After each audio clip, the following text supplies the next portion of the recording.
Well, hi there. Are you guys following me? Welcome back to another video. This is Diane at Snowfog Outdoors. And today, we're in a different area. Gonna be doing a really good video, I think. I hope you like it. I know I'm pretty fired up about it. Really excited, been excited, and haven't been able to get out and do it. And now I can. And I'm super stoked. So let me find a good spot to set up in, and we'll see what we got. See you in a minute. Hi and welcome back. So today's video is a little different from what I usually do, and I'm going to call it a show and tell video. I'm not going to call it a review video because a review video sounds kind of impersonal. So when I say show and tell, it's just that I'm going to show you something, tell you about it, and then I'm going to use it. So it's not, you know, I don't like the word review. It's just, I'm not selling you anything. I'm just giving you my thoughts on it, and that's pretty much it. But today's product is a great product, in my opinion. It's the Paleo Stove by paleostoves.com, and I'll leave their link down below in the description box. And what drew me to this stove, I've been looking for a wood-burning stove for quite a long time now. And I would check out all the other brands and, you know, designs and everything, and I couldn't come to a decision on what I wanted to buy. So I was searching the internet, and the Paleo Stove came up. Now, paleo means older, ancient, primitive. And by primitive, this is the stove every caveman wished he had. Trust me, it is that simple. So I'm looking on the internet, and I come upon their website.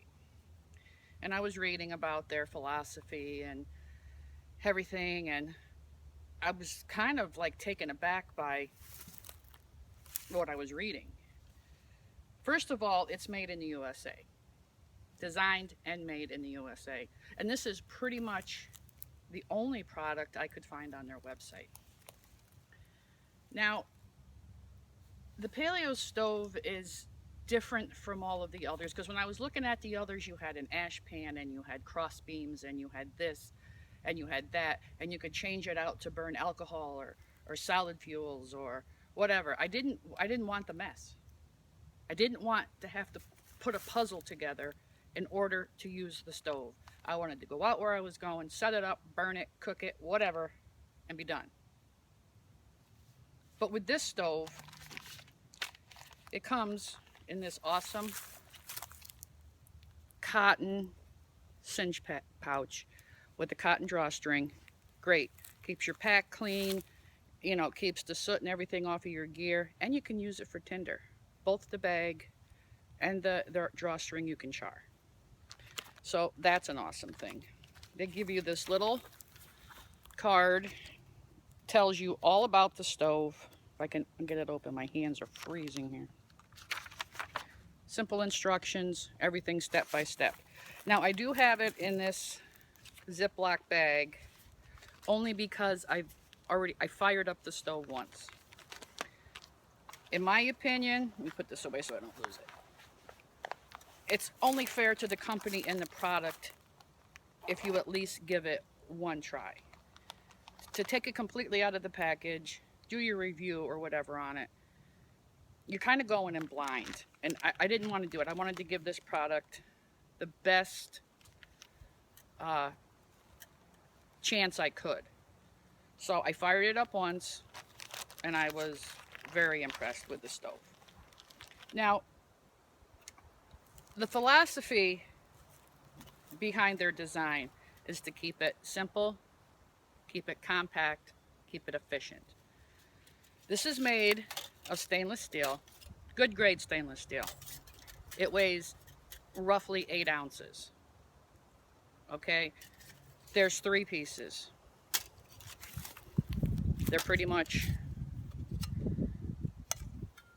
all the same except the notches and the grooves where you put the stove together. This stove is designed on the principle of a rocket stove, okay? You have your air holes here. Like I said, there's no ash pan, there's no cross beams, there's no nothing. But you'll see the good in that when we fire it up. These vents, these triangular vents on top,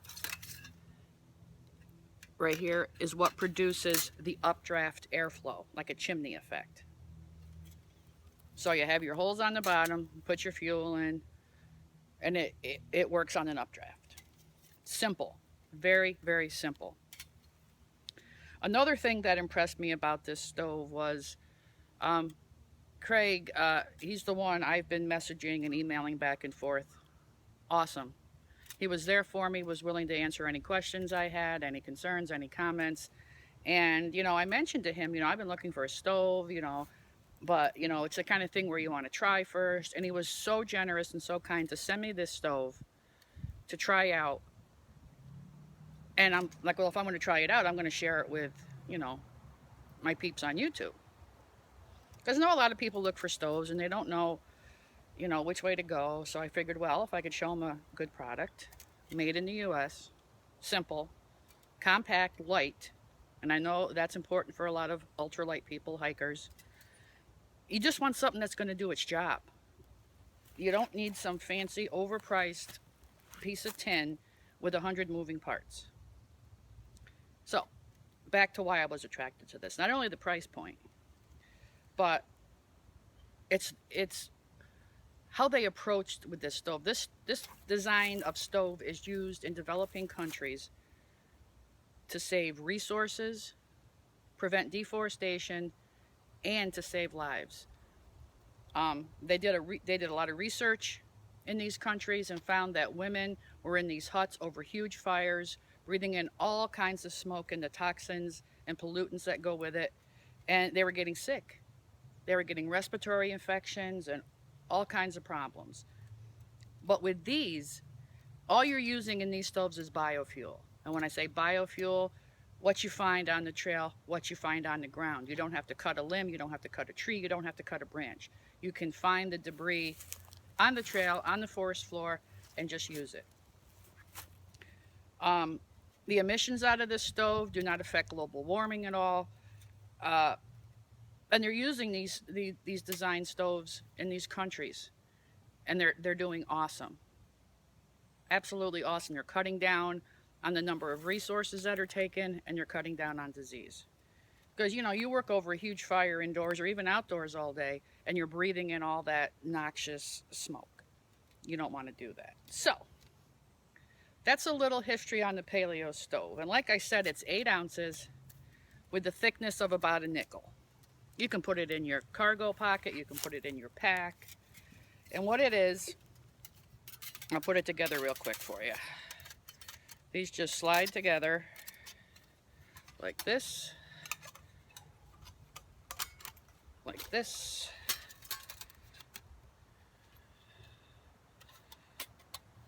Like I said, my hands are cold. And like this. Bam, you're done. No moving parts. Have a feeder hole here, your air vents, up goes your fire. So let's go over, light this thing up, and see what we got. As you can see, I've got all my prep already done. I've got some small twigs and big piece of wood there, which I'm not going to use, and some tinder. This is just for the sake of time. I'm burning daylight, so let's get this stove fired up. So we're going to get her fired up. I'm just going to place some small twigs here in the bottom. I'm going to throw in some poplar bark.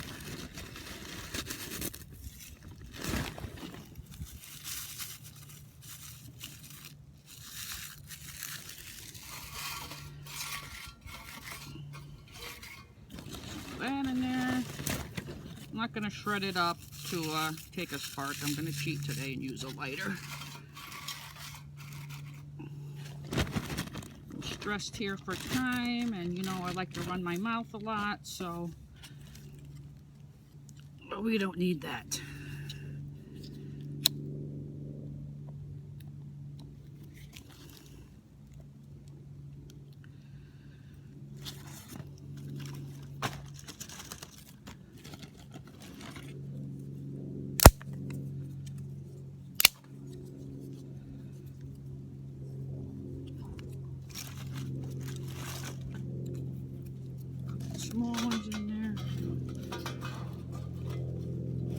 stuff is damp. Damp and cold. Let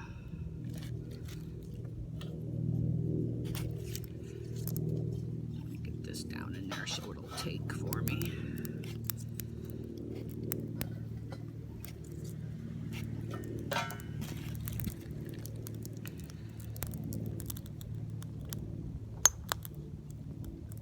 Plus the wind doesn't help matters any.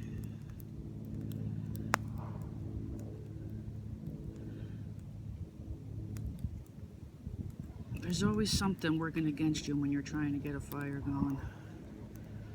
Always.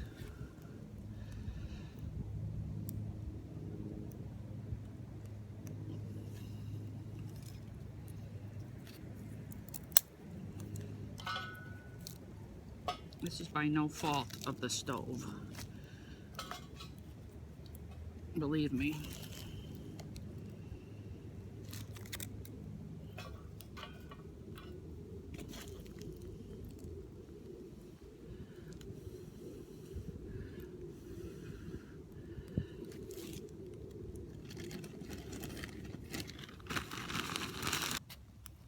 Just a little FYI, don't grab twigs that have thorns on them.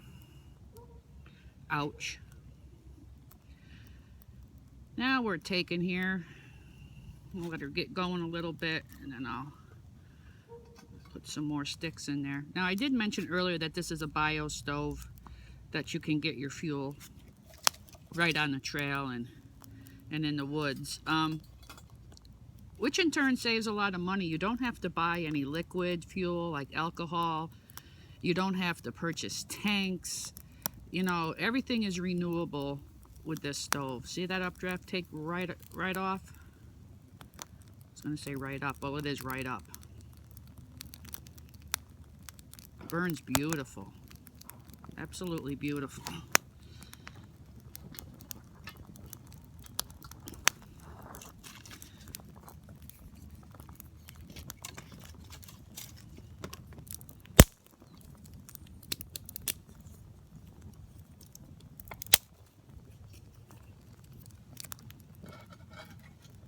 And the best part is you don't have to carry around a lot of tools when you want to use this stove. You just go on a little forage mission for twigs and tinder and you're good to go.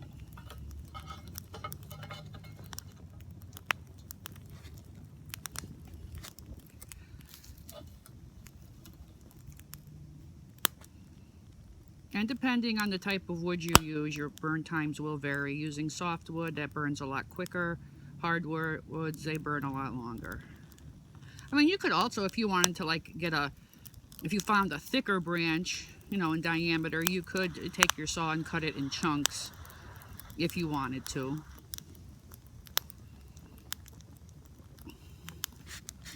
All right.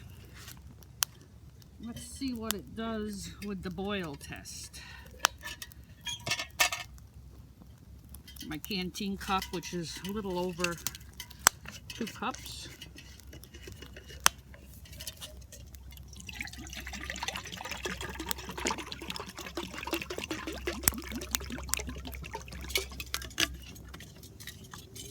Fill her up there. My assistant is still here helping me. It's a very sturdy base, like I said, for your cook kits. I plan on doing another video where I actually do some baking on it. And I have a small cast iron skillet that I want to use on it. So stay tuned for those videos. Be making some bacon and doing some bacon. All right, we're gonna let that sit on there. I'm gonna keep feeding the fire, and we're gonna see how long till we get a boil. Bring you back. We still got a good burn going. It's looking mighty fine.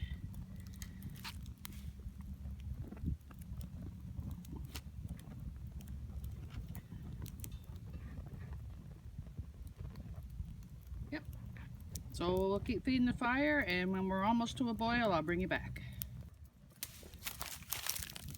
Here's the back of the stove. It is windy, so that's why you're seeing flame come out of the air vents. Doing an awesome job, folks. Awesome job. And just so you know, when I did put the canteen pot on, I did start the stopwatch. All right, 2 minutes, 19 seconds. Okay, she's cooking. Let's see how our water's doing. It's roughly about 4 minutes right now. We're getting bubbles, and you can see that cup is pretty full. But we got some bubbles.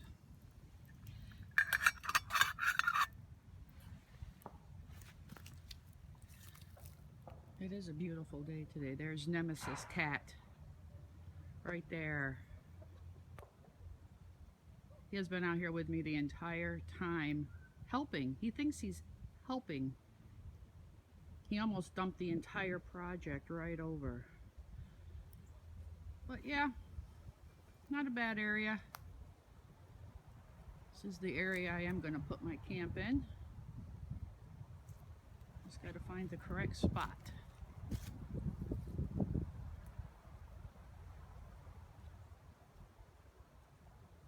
I'm thinking maybe over there. A couple good trees there. I don't know, we'll see. I gotta decide what kind of shelter I want to do. Any suggestions? Let me know. What kind of shelter would you like to see me put out here? Alright, that's enough about my stuff. This is about the Paleo Stove. Okay, let's see how everything's doing. I let it burn down a little bit and just added a couple large sticks, and she took right off.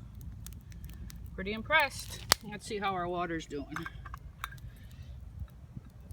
She's getting there. And we are at, let's see,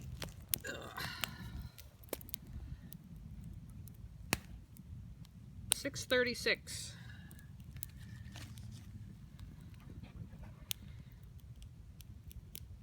I'm loving it so far.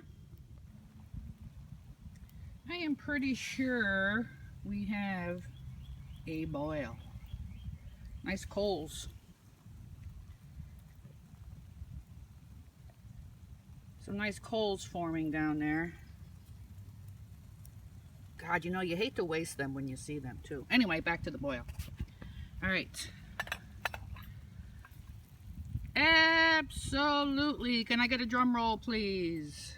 Well, a little after the fact, but here we go. She's boiling. Let me check my stopwatch.